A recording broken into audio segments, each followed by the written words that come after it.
तो अभी हमारे पास the next speaker we have from Suriname, and he is a great scholar and a very big Pandit in Suriname. You will be glad to know that even the president, the ministers, the judges, he gives them the oath of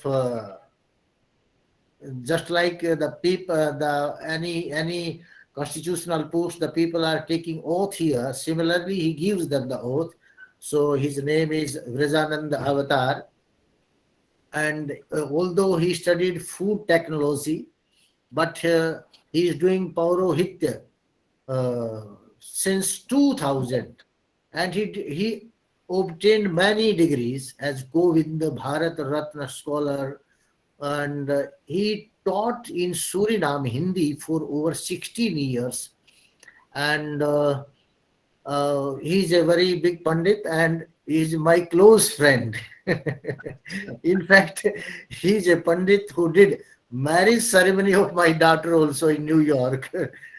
So I have a lot of appreciation for his scholarship and for his Panditya ji Pandit. I invite Pandit Virajanand Avatar ji, and he will be deliberating upon the Antyeshti Sanskar, the final one.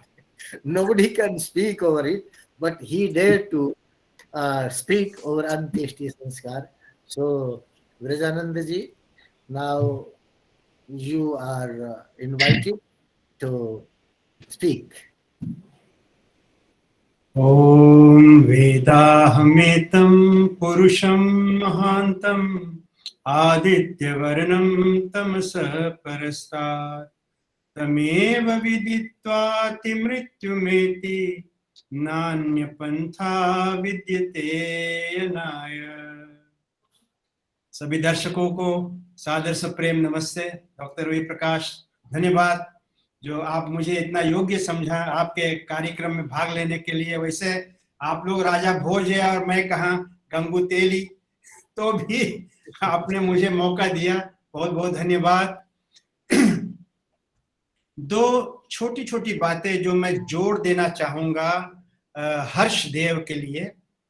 एक जो कन्यादान शब्द है उसको यदि हम पाणी प्रतिग्रहण कहे तो और अच्छा होगा, क्योंकि कन्यादान ऋषि दयानंद कहीं नहीं लिखा है, पाणी प्रतिग्रहण। और एक और विशेष बात जो विवाह संस्कार में जोड़ना चाहिए वो है काउंसलिंग। काउंसलिंग मतलब कि लड़का लड़की अभी बहुत कुछ नहीं जानते हैं। यदि उनसे पूछा जाए क्यों आप विवाह करना चाहते, हम एक दूसरे को प्रसन्न करते बस। लेकिन जब तक उन्हें विवाह संस्कार का की गहराई ना बताया जाए तब तक वो समझेंगे भी नहीं। जब तक हम उसे वो टूल नहीं देंगे तो वो मशीन है वहां लेकिन उसे खोल नहीं पाएंगे। तो इसलिए वो काउंसलिंग जो विवाह संस्कार के जो पंडित है या पुजारी है या जो भी है, जब तक वे लोग उन लोगों को काउंसल करेंगे, बताएंगे कि विवाह संस्कार का सीधा अर्थ क्या है, उसकी गहराई बताएंगे, तब उनके पास, उन बच्चों के पास टूल्स होता है विवाह संस्कार में कुछ समझने के लिए। वैसे तो वो लोग आते हैं मंडप में, लेकिन उन लोगों का जो उस समय विचार है कुछ और है, कुछ अलग है। लेकिन जब तक हम उसे फीडबैक लेते हैं मंडप में भी और उसके साथ साथ शुरुआत में बता देते हैं कि इसका सीधा अर्थ क्या है, विवाह का अर्थ क्या है, तब शायद वो उन लोगों के पास वो टूल से वो काम करेंगे। कभी भी कोई भी समस्या आ जाए तो उसका समाधान वो स्वयं कर पाएंगे। तो ये मैं जोड़ देना चाहता था उस हर्षदेव के प्रवचन में। और अब आते हैं अपने विषय पर, अंत्येष्टि संस्कार। अंत्येष्टि, अंत मतलब इस शरीर का अंत, और इष्टि मतलब यज्ञ, तो शरीर का यज्ञ।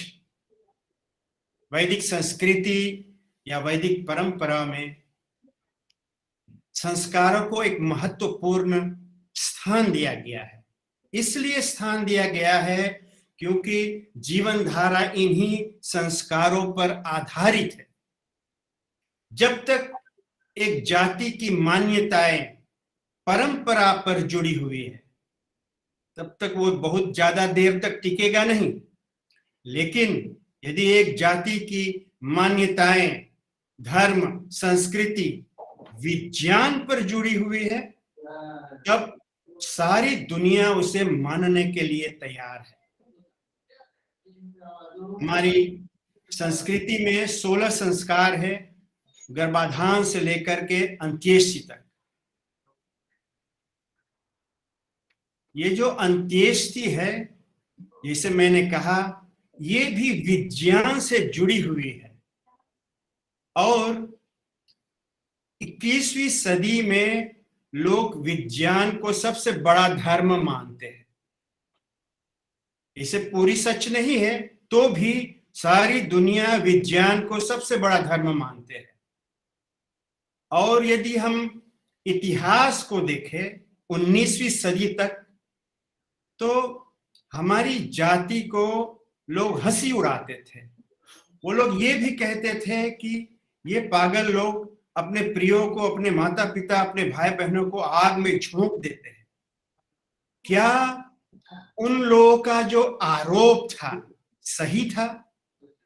किस तरह से उन लोगों को हम दर्शाए कि जो हम कर रहे हैं सही है?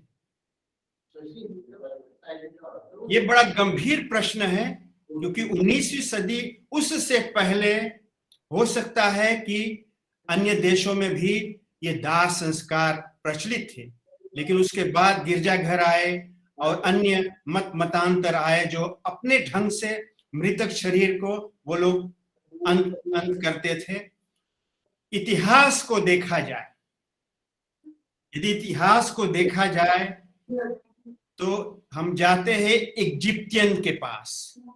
इजिप्ट में राजा महाराजा को पिरामिड बना करके और उसमें डाल दिया जाता था लेपन पोतन करके किसी तेल से, और फिर दास दासिया को मार करके उसके अंदर में डाल दिया जाता था, भोजन पानी फर्नीचर वगैरह। वे लोग समझते थे कि आत्मा और शरीर से संबंध नहीं टूटता था, जबकि हमारी संस्कृति में मृत्यु के बाद आत्मा और शरीर से संबंध टूट जाता है, बिल्कुल टूट जाता है। तो इजिप्टियंस इस तरह से कार्य करते थे उस समय। अब हम आते हैं फारसियों के पास। फारसी लोग क्या करते थे? फारसी लोग वो मृतक शरीर को ले जा करके एक पहाड़ पर एक मचान बना करके रख देते थे। उन लोगों की मान्यता थी कि पक्षी आकर के उसे खा ले और उन लोगों का पेट भर जाए। हो सकता है आप लोगों को याद होगा, मुंबई के पास एक जगह है टावर ऑफ साइलेंस, जहां वे लोग ले जा करके और रख देते थे। मैं किसी मतांतर के हम उन लोगों को नीचा दिखाने के लिए ये नहीं कह रहे हैं, मैं रेफरेंस दे रहा हूं। वो जो आरोप था हम लोगों के ऊपर, किस तरह से हम उस रेफरेंस दे करके आते हैं अपने जगह पर। अब हम आते हैं इस्लाम मत के ओर। इस्लाम मत में ये मान्यता है कि ये जो शरीर है वो लोग दफनाते हैं, गाड़ते हैं। उन लोगों की मान्यता है कि एक कयामत का दिन आएगा, 40 दिन तक वर्षा होगी और उन लोगों का जो पैगंबर है वो आएंगे। ये सृष्टि के आखिरी दिन होगा और 40 दिन तक वर्षा होगी, एक सुर नाम की बाजा बजेगी और सारे जो कब्र है वो खुल करके और वहां फैसला होगा कौन जन्नत जाएगा और कौन दोज़ख जाएगा। ये उन लोगों की मान्यता है, उससे मुझे कोई लेना देना नहीं है। मैं बता रहा हूं कि इस तरह से उन लोगों की मान्यता है। फिर आते हैं हम यहूदियों के पास, क्रिश्चियनिटी के पास। क्रिश्चियनिटी में कमोबेश यही प्रथा है। वे लोग भी गाड़ते हैं और वे लोग का भी ये मान्यता है कि उन लोगों के पैगंबर, उन लोगों के ईसा मसीह अपने पिता के साथ आएंगे धरती पर। डे ऑफ जस्टिस होगा उस दिन, और उस दिन फैसला होगा कौन पैराडाइस में जाएगा और कौन हेल में जाएगा। इस प्रोसेस को वे लोग रिसरेक्शन कहते हैं।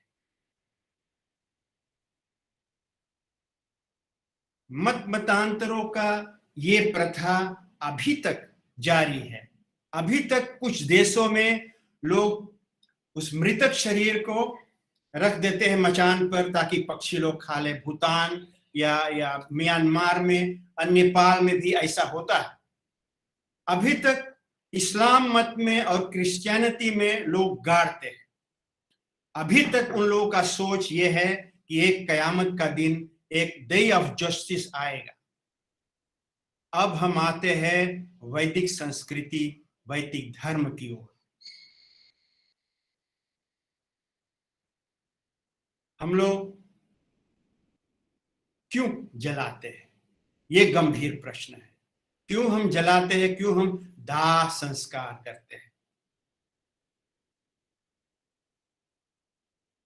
ये जो आरोप हमारे ऊपर था 19वीं सदी में, किस तरह से उसे हम दर्शाएंगे? एक तो धार्मिक ओर से और दूसरी ओर से वैज्ञानिक ओर से। हम जलाते हैं। कोई भी गंभीर प्रश्न है तो हम वेद के पास जाते हैं, क्योंकि वेद को हम मानते हैं। वेद सब सत्य विद्याओं का पुस्तक है। वेद को पढ़ना, पढ़ाना, सुनना, सुनाना हमारियों का परम धर्म है। तो वेद में 40वां यजुर्वेद का 40वां अध्याय का 15वां मंत्र में ओम वायुर अनिलम अमृतम अथेदम भस्मांतम शरीरम ओम क्रतोस्मर क्लीबेस्मर कृतम स्मर। इसका सीधा अर्थ क्या है? ये 3 वायु जो है, एक जिसमें हम श्वास लेते हैं और एक जो प्रकृति है और तीसरा भी उसी से संबंधित है, इसमें जीवात्मा रहती है और जीवात्मा इसमें रह करके और जीवन जीते हैं। जब ये संबंध टूट जाता है तो ये मंत्र कहता है उस शरीर को हमें भस्म करना चाहिए। यहां एक प्रूफ हमें मिल जाता है कि हमें दाह संस्कार करना चाहिए। लेकिन जो अन्य मतांतर है, वो लोग ये कह सकते हैं कि हम वेद को नहीं मानते। ये लोग कह सकते हैं कि हम वेद को नहीं मानते, इसलिए ये हमारे लिए प्रूफ नहीं है। तब हम कैसे दर्शाए उसे? पहली वजह है ये 5 तत्व का जो शरीर है। ये लोग भी 5 तत्व को मानते हैं। ये 5 तत्वों का शरीर, अग्नि के माध्यम से हम उसे 5 जगह में जल्दी से पहुंचा देते हैं। वो प्रोसेस गाड़ने का है, पानी में डुबोने का है और का जो है, और फिर मचान पर रखने का, वो प्रोसेस बहुत देर होता है। लेकिन अग्नि के माध्यम से हम इन 5 तत्वों को उसमें विलीन कर देते हैं। तो एक तो 5 तत्वों का शरीर 5 जगह अग्नि के माध्यम से सूक्ष्म हो जाता है, क्योंकि अग्नि का यही कार्य है उसको एटम में विलीन करना। और वहां दाह संस्कार में हम एक मंत्र यजुर्वेद का बोलते हैं, ओम सूर्यम चक्षसु वातमात्मा द्याम च गच्छ पृथ्वीम च धर्मना अपो वा गच्छ यदि तत्र ते हितमोषदेषु प्रतिष्ठा शरीरे स्वाहा। इसका सीधा अर्थ है अग्नि के भाग, जो आंखों में अग्नि थी या जो अग्नि के भाग है, वो अग्नि सूर्य मंडल में पहुंच जाए। जो पानी का भाग है वो समुद्र में, महासागर में पहुंच जाए, जो धरती के भाग है धरती में, जो वायु के भाग है वायु में, और जो आकाश के भाग में आकाश में पहुंच जाए। ये उसका सीधा अर्थ है। तो पहली वजह जिससे हम दर्शा सकते हैं अन्य मतांतरों को कि दाह संस्कार क्यों करना चाहिए, ये एक 5 तत्वों का शरीर 5 में मिल जाए। दूसरी वजह, गाड़ने से या दफनाने से क्या होता है, ये जो मोह का बंधन है, ये जो शोक का बंधन है, ये रह जाती है। क्योंकि मेरी माँ वहां है और उसका जन्म जयंती है, हम फूल ले जा करके वहां रखते हैं, वहां उससे बात करते हैं, जबकि मेरी माँ वहां नहीं है। तो भी ये शोक का जो प्रथा है वो रह जाती है। और देखिए वैदिक संस्कृति का महानता कि दाह संस्कार में जब वहां हम जाते हैं, जलते जलते वो चिता जलते जलते हमारे अंदर में एक तरह की संतुष्टि आ जाती है कि अब वो व्यक्ति नहीं है, एकदम राख हो गई है ना। तो ये इनर पीस के लिए जो अंदर में संतुष्टि है कि वो व्यक्ति अब बिल्कुल नहीं है, इसके लिए वो दूसरी वजह। तीसरी वजह बहुत महत्वपूर्ण है और यहां विज्ञान आती है। और जैसे मैंने कहा, विज्ञान ये 21वीं सदी का सबसे महान धर्म है, ऐसे लोग मानते हैं, जबकि ऐसा बिल्कुल नहीं है। क्योंकि विज्ञान अंतिम लक्ष्य नहीं है। एक छोटा उदाहरण मैं दे दूं इससे अलग, जो पेस्टिसाइड्स है, ये भी विज्ञान का एक प्रोडक्ट है, लेकिन पेस्टिसाइड्स कितना खतरनाक है ये आप लोग भी जानते हैं। तो भी ये सारी दुनिया मानते हैं कि विज्ञान सबसे बड़ा धर्म है। धर्म की परिभाषा तो आप लोग भी जानते हैं, है ना। ऋषि कन्नाद क्या कहते हैं, तो यतो अभ्युदय निश्रेयसो सिद्धि स धर्म, जो इस लोक और परलोक में अच्छाई प्राप्त करे, है, उन्नति करे, वो धर्म है। तो हम आते फिर विषय पर। ये तीसरी वजह जो है, मरने के बाद क्या होता है, वो शव दुर्गंध आने लगते हैं, और जिन लोगों का छुआछूत की बीमारी है, मतलब कि एपिडेमिक डिसीजेस है, वो फैलने लगते हैं। यदि उसे गाड़ दिया जाए या पानी में प्रवाह किया जाए या मचान पर रख दिया जाए, तो वो जो एपिडेमिक डिसीजेस है वो फिर से फैल करके और लोगों को बीमार कर, है ना। आज आप लोग भी जानते हैं, एबोला एक ऐसी वीरस है जो सारी दुनिया को हिलाकर रख दी है। एबोला, अभी हम कोरोना के पास नहीं आते हैं, एबोला। इसी तरह से कितना कीटाणु है जो हम लोगों को फिर से बीमार करता है। यदि हम उसे दफना देते हैं तो उसमें से जितना शमशान है, ज्यादा हिस्सा में वो लोग पानी से डूबे रहते हैं।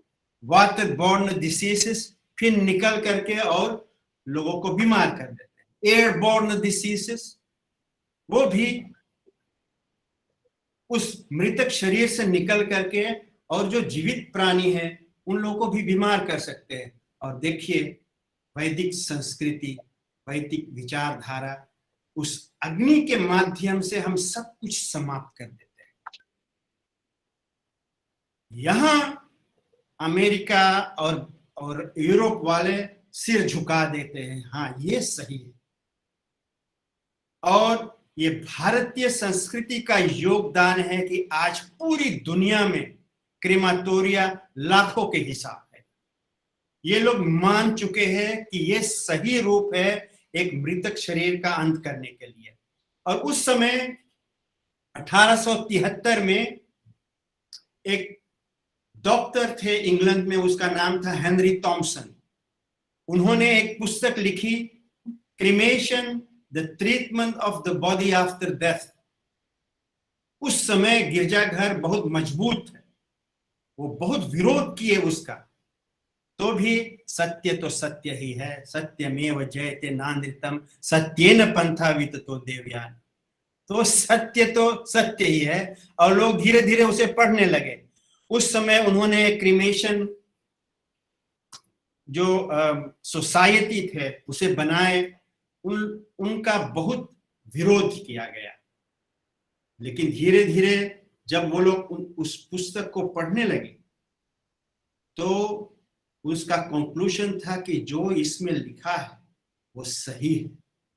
और 1902 में क्रीमेशन एक्ट ऑफ इंग्लैंड बना, जहां पर वे लोग स्वीकार किए कि ये सही रूप है एक मृतक शरीर का अंत करने के लिए।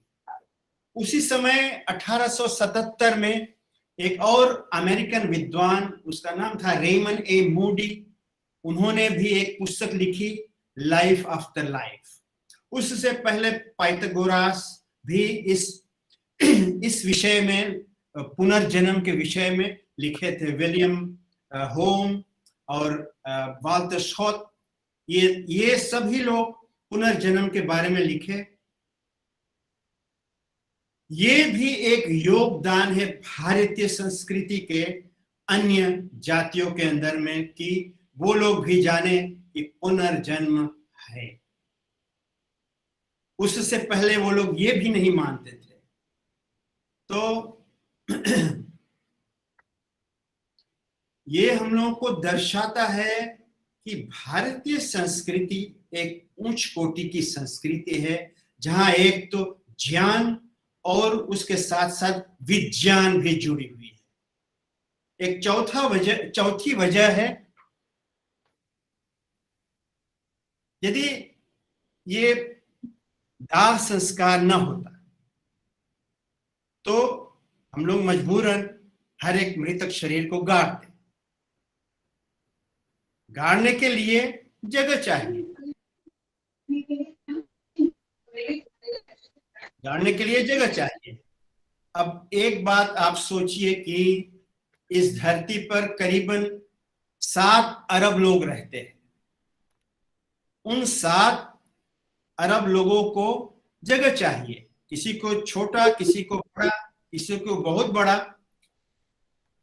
अब थोड़े देर के लिए आप सोचे कि यदि ये दूसरी पीढ़ी आ जाए और फिर हो जाए 10 अरब, और उन 10 अरब लोगों को जगह चाहिए, तो कभी काल के ये पूरी धरती शमशान हो जाएगा। और अब देखिए भारतीय संस्कृति का योगदान, वो 7 अरब लोगों को एक ही जगह पर आप दाह संस्कार कर दो तो भी वो जगह सुरक्षित रहेगी।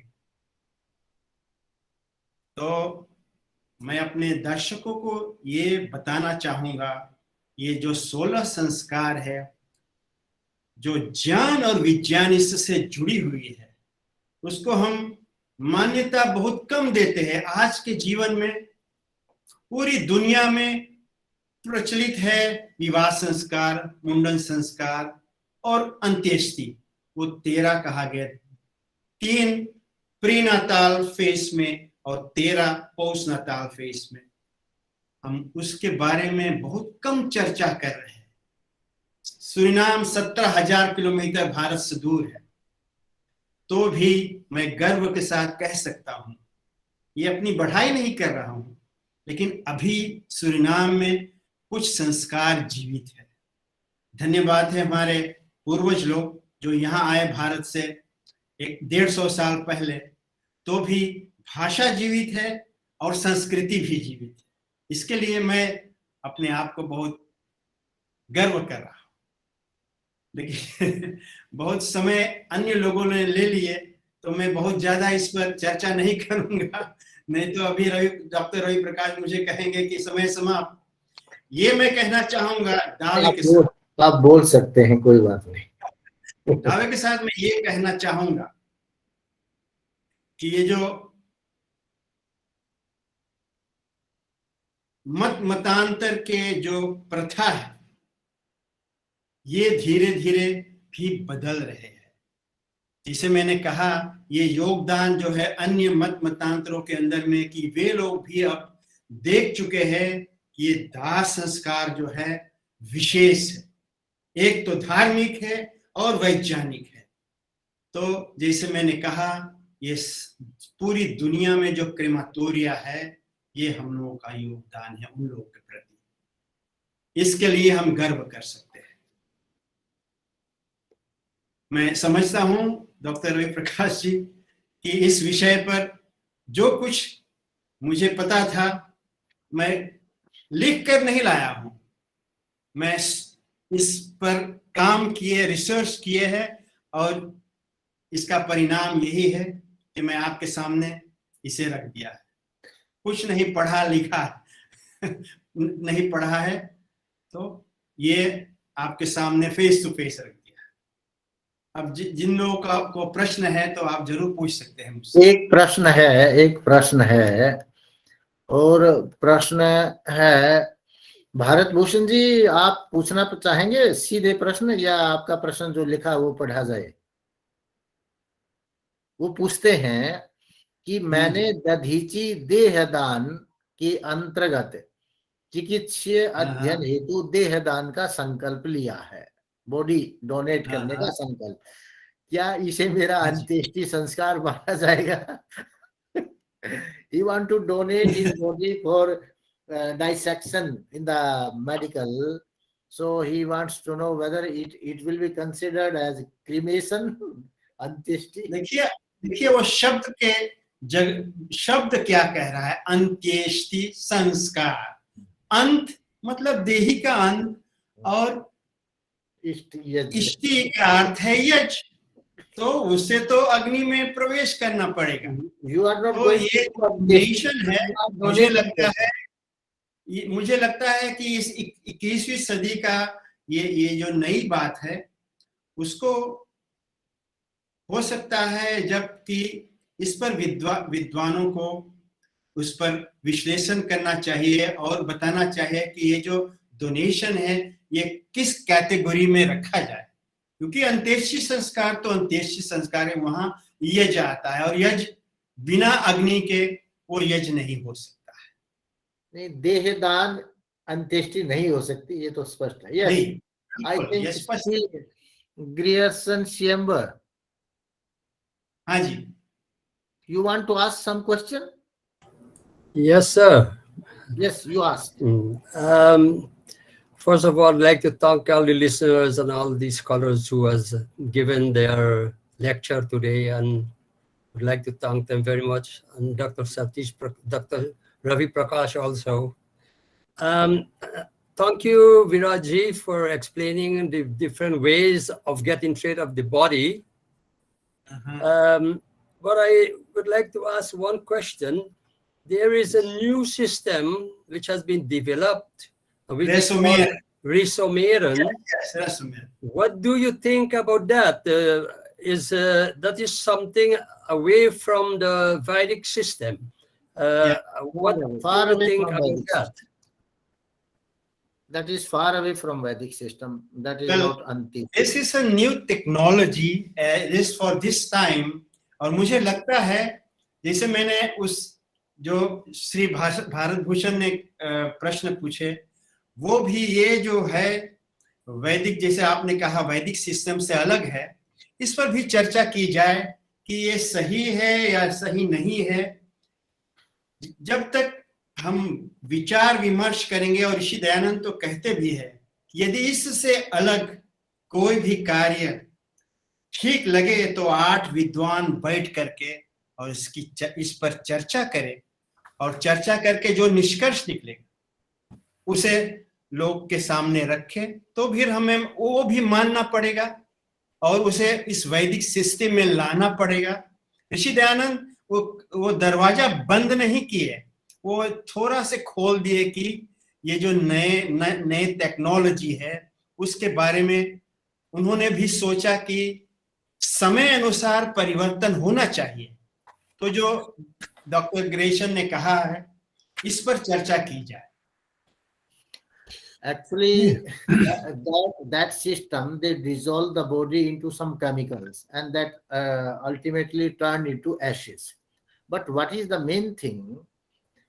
Agni has been described just for atomization, and the atom is the prakriti avastha, and this gross system is the vikriti, that is known as vikriti. And if you burn the body in the fire, then these body organs, they are atomized, means they go originally into their original form. So that is the concept. And if you just go by other techniques, they are not fulfilling this condition. So the best thing is only the cremation, as is said, described in our Vedas. Doctor साहब doctor साहब जैसे doctor Bharat Bhushan का प्रश्न है ना, जी जी, तो मैं समझता हूँ उन्होंने जो जो अंग दान दिए हैं, पूरी बॉडी दान देना चाहते हैं, संकल्प किया है। नहीं, पूरी बॉडी में त्वचा और हड्डियां काम आ सकती हैं, पर त्वचा तो नहीं आएगी, कुछ न कुछ तो अवशेष रहेगा ना। नहीं, पर वो तो कैडिवर सा बन जाता है, वो तो पूरा ही हॉस्पिटल में रहेगा। नहीं, ऐसा है कि भाई कुछ ऐसा प्रबंध हो कि भाई जो जो अंग काम में आ सकते हैं वो तुरंत काम में आ जाए, और जो बॉडी के जो अंश बचे उनको क्रिमेट कर, उनको दाह संस्कार कर दे उनका। जी भारत भूषण जी बोलिए, आप अनम्यूट करें अपने आप को, आपकी आवाज नहीं आ रही है। अध्ययन की एक सीमा है, उतने समय के अध्ययन के बाद उसकी एक प्रकार से अंत्येष्टि होती है। अच्छा, लेकिन वो हॉस्पिटल ही करते हैं, ना कि वो परिवार को देते हैं। तो वास्तव में अंत्येष्टि तो ऋषि दधीची को हम याद करें तो मुझे नहीं लगता कि उनकी अंत्येष्टि हुई थी। उन्होंने अपना शरीर दान किया था, लेकिन बाकी जो अवशेष थे उनकी अंत्येष्टि जरूर हुई होगी। हाँ हाँ, यही ऐसा हम मान सकते हैं। यही भारत भूषण जी हो सकता है। चलो, अगर वो अध्ययन भी करेंगे तो आप ये कर सकते हैं ना भाई, कुछ दिन अध्ययन करके इतने दिन के बाद मेरी बॉडी को क्रिमेट, दाह संस्कार उसका कर दिया जाए। वे करते हैं, पर वे ही करते हैं स्वयं। आई थिंक देव शर्मा जी ने भी कोई प्रश्न कुछ बात कहना चाहते हैं, और पार्थ सारथी बोले पहले, आप क्या कहना चाहते हैं? आपको पहले भी रोक दिया था। जी पार्थ जी, नहीं आपकी आवाज नहीं आ रही है पार्थ जी, अनम्यूट कीजिए पार्थ सारथी जी। Unmute, yes. मेरा प्रश्न यूं तो बहुत छोटा है, लेकिन बड़ा विकृत सा लगता है मुझे। ये मेरे मन में कई बार सवाल आता है कि एक आत्मा एक शरीर में प्रवेश करती है, और वो आत्मा जो है उस देह को संचालित करके रखती है। आत्मा निकलती है और शरीर जो है निष्प्राण हो जाता है। शरीर को आपने जला दिया, शरीर उस आत्मा का था जो पहले निकल गई। तो अब जो है ये कौन था जो मरा? नहीं, ये तो उसका शरीर ही मरा, तो कोई नहीं। उसका शरीर, जैसे आप भवन में रहते हैं, आपका भवन गिरने लगा है तो वो डिब्रीज में कन्वर्ट हो जाता है ना। अगर वो डिब्रीज में रहेगा तो वो प्रॉब्लम करेगा, उसको बिल्कुल आप राख बना दीजिए, और वो फिर सब कोई प्रॉब्लम क्रिएट नहीं करेगा।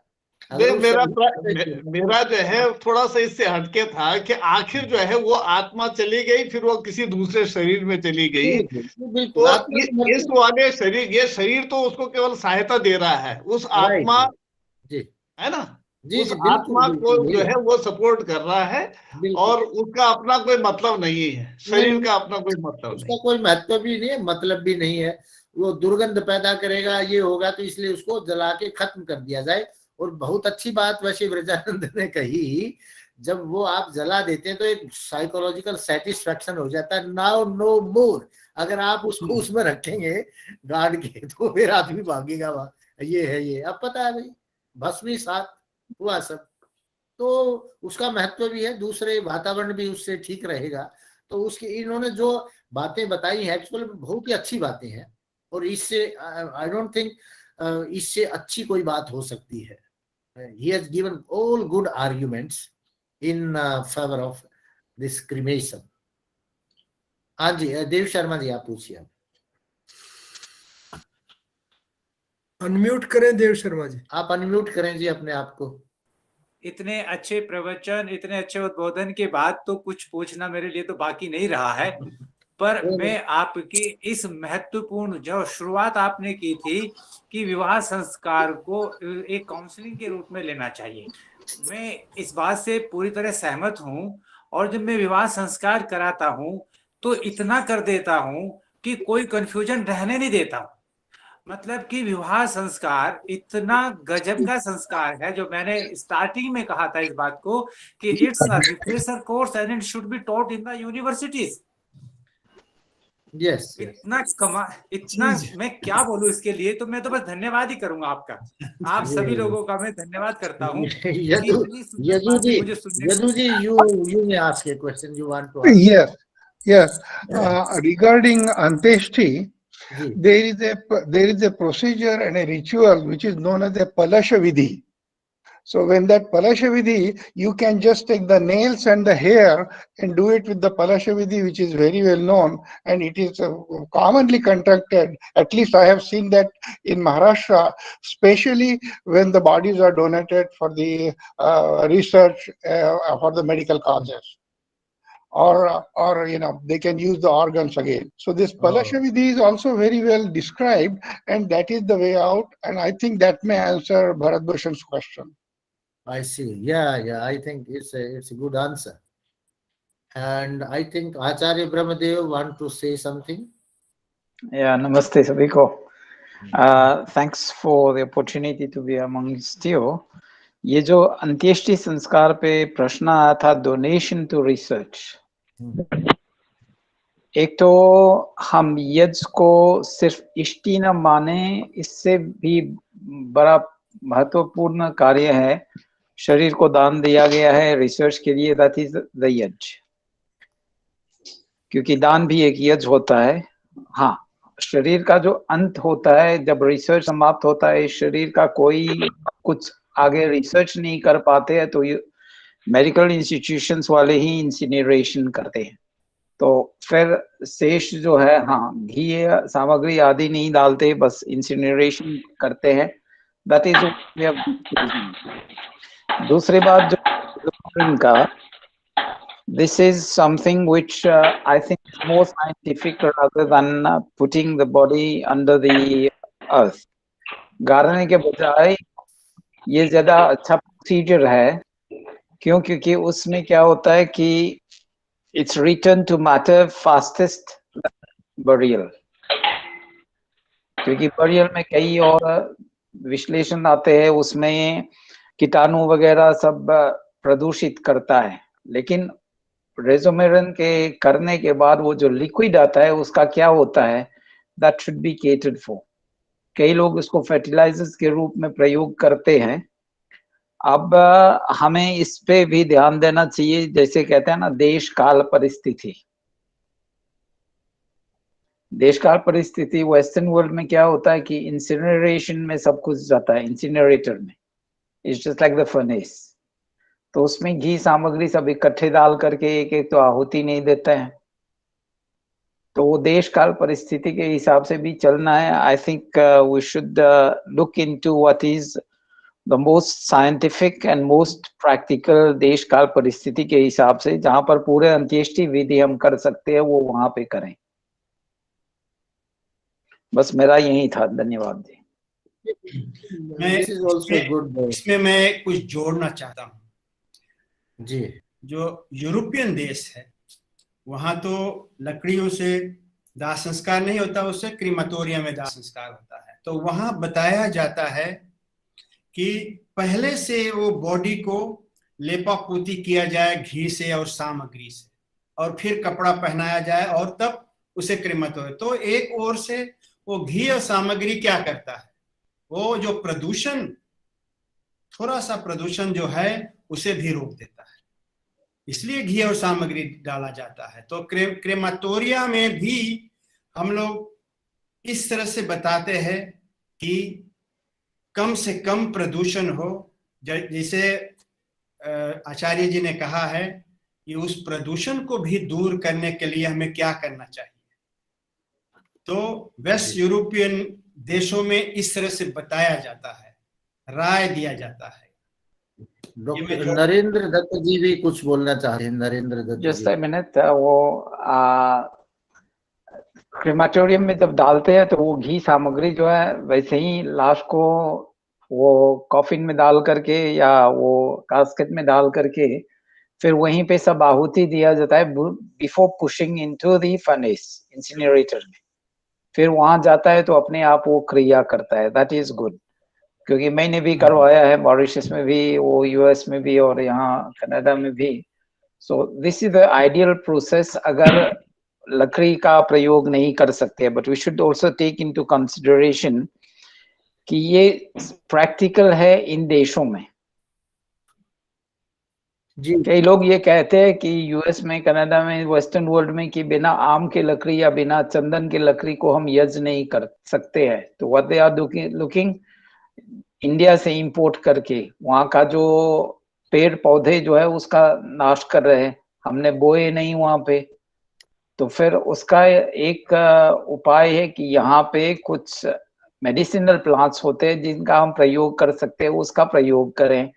तो वैसे ही घी और सामग्री जो है उसको तैयार करके वैसे ही कास्केट में और कॉफिन में शरीर के ऊपर पेस्ट जैसा लगा करके फिर उसको अंदर में पुश करते हैं। That does nearly the same effect. बराबर तो नहीं होगा बट द बेस्ट अल्टरनेटिव जिसको हम कहते हैं वो सिचुएशन में आ जाए तो ठीक है। धन्यवाद जी। नरेंद्र दत्त तिवारी, नरेंद्र दत्त तिवारी जी जी, सभी को नमस्कार जी। मेरा वो अभी जो प्रश्न था बीच दान के ऊपर कि वो तो माना नहीं जाएगा, इसके लिए अपने यहाँ अंत्येष्टि विधि में एक विधि है तलवा। जैसे शरीर न मिलने पर पुतला बना करके और उसका जिस विधि से हम व्यक्ति का शव का संस्कार करते हैं उसी प्रकार से संस्कार की विधि है। और ये अपनी परंपरा के संस्कार के अंतर अंत्येष्टि विधि के अंतर्गत अभी एक विधि है। तो व्यक्तियों के लिए जिन्होंने दान कर दिया है यह भी एक उपाय हो सकता है जी। विचार करने की आवश्यकता है। अभी जो विचार मेरे मन में आया मैं उतना ही बता रहा हूँ। संस्कार की दृष्टि से संस्कार कर दिया बाकी तो ये परंपरा है। जैसे के शव बॉडी नहीं मिलती है ऐसी स्थिति में यह वो है ट्रेडिशनल सिस्टम है जी। बालों को रखकर उनका संस्कार किया जाता है क्योंकि बाल में पूरा डीएनए रहता है। तो एक मन की संतुष्टि तो हो सकती है ना। नहीं, पर जैसे आपके हो गया तो उसका भी कर लेते हैं ना उस ढंग से। नारायण बलि उसको कहते हैं। ये तो नहीं, नारायण बलि नारायण बलि तो जैसे दुर्घटना वगैरह में कहीं कुछ असामयिक मृत्यु के लिए नारायण बलि की जाती है, वो ऐसा नहीं है। ये पुत्रदा है जिसके नहीं हुई, कभी कहीं क्या लाभ हो जाते हैं तो उसके लिए भी विधि है कि इतने साल बाद आप मान लिया गया कि वो मृत हो गया। जैसे कानून ने भी बना दिया है अब तो कि भाई इतने दिन बाद लाभ है नहीं, मान लिया कि मृत हो गए। तो इस प्रकार आचार्य जी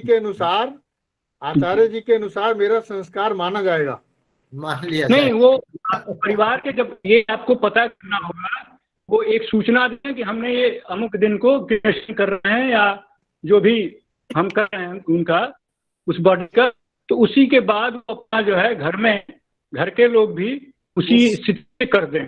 वो सिंबॉलिक संस्कार होगा, सांकेतिक होगा।